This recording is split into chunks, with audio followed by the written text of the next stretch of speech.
Hey guys, here's another album review. This is actually a split.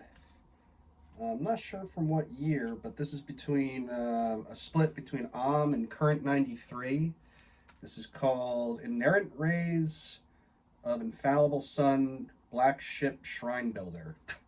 It's one song each, but they're both pretty long. The first song by I'm pretty sure it came out right after Flight of the Conference of the Birds, their second album. And if you're not aware of they're very, it's doom metal, but it's very meditative and very like, um, I don't want to say trance-inducing, but again, the most common way to describe them by a lot of people is like meditative and spiritual. Um, but the first song by is the hell is it called? Fuck. Rays of the Sun and Tis Shrine Builder. And that song is like so fucking good, man. Oh my god. I'm a huge fan. And that's the reason I own. I usually don't really care that much about splits between bands. It's kind of like, there's very few I give a fuck about, but when I heard this split and this song on here, it's about like, it's just under 10 minutes. There's a really good live video of it from Amoeba back in the day, like in the early 2000s, and it is so good. The tempo is just like perfect. Like it'll keep you swaying the entire song. Just the energy is just so like invigorating, and it's just an amazing song. And again, for those of you who aren't aware of they are a two-piece, although now they're a three-piece because they have like a keyboardist, I guess.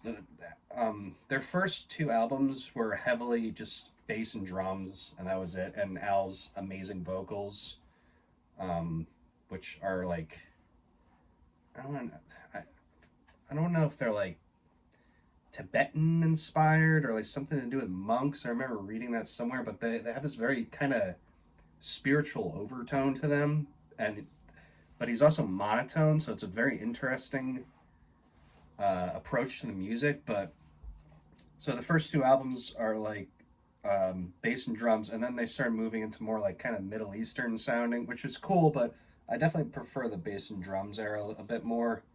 Um, but yeah, the first song is amazing, absolutely amazing song.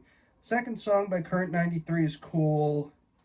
Current 93 is just fucking weird. I don't know. Like, you have to be in the mood for it. It's spoken word, folkloric, kind of noisy.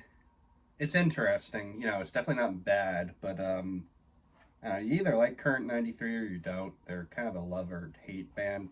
Kind of like, I don't know, like Cradle of Filth or one of those.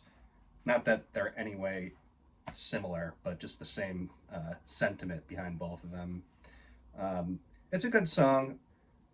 Current 93 has like 10 billion albums out. I'd never know where to start with them. I know that album with the little girl in the front who's crying, and there was like one or two others that I'm aware of. It's, again, you really have to be in the mood for it. It's very spoken word, atmospheric, folky. But I get why he would do a split with it is similar to some degree musically. But there's definitely like no metal really to it. It's just kind of like, again, folkloric. But overall, this is a fucking fantastic EP. If not only for the song. I mean, like I said, I like Current 93, but it's not something you can like always turn on, whatever. I love this split. It's very unique. And like I said, I'm not a big split guy, but once in a while you gotta get the goods by the band, even if it's just one song. Case in point, that Forest Clouds 10-inch by Windham, which I wish I got when they came out with that, but that's a different story. Anyway, this is a great split. I would give this, I mean, again, like, all right, so the song is easy 9 out of 10.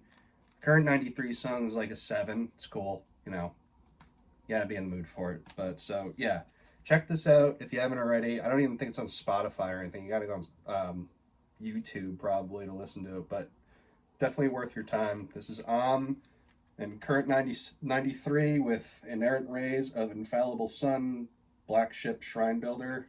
So check this out, and I'll catch you later.